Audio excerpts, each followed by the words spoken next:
கிராமத்தில் காலை மெதுவாக வருகிறது. காற்று குளிர்ச்சியாக இருக்கிறது. பூமி இன்னும் இரவின் அமைதியை பிடித்துக் கொண்டுள்ளது. இன்று ஒரு சிறப்பு நாள். விளக்குகளின் இரவு. அறுவடை சேகரிக்கப்பட்டு வயல்கள் ஓய்வெடுக்கத் தொடங்கிய பிறகு ஒரு சிறிய களிமண் வீட்டின் முற்றத்தில் மீனா வெளியே அடியெடுத்து வைக்கிறாள். அவள் ஒரு கணம் நின்று மென்மையான காலை காற்றை உணர்கிறாள்.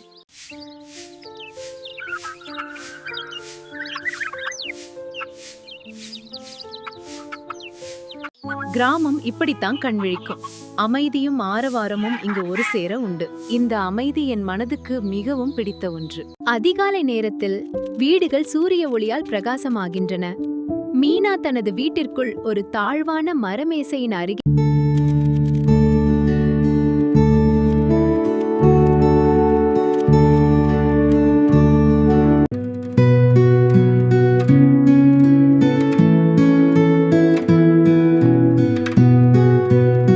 மதியம் கிராம சமையலின் வாசனை வீசுகிறது. களிமண் தொட்டிகளில் மெதுவாக அரிசி குமிழ்கள், மரபலகைகளில் காய்கறிகள் நறுக்கப்படுகின்றன.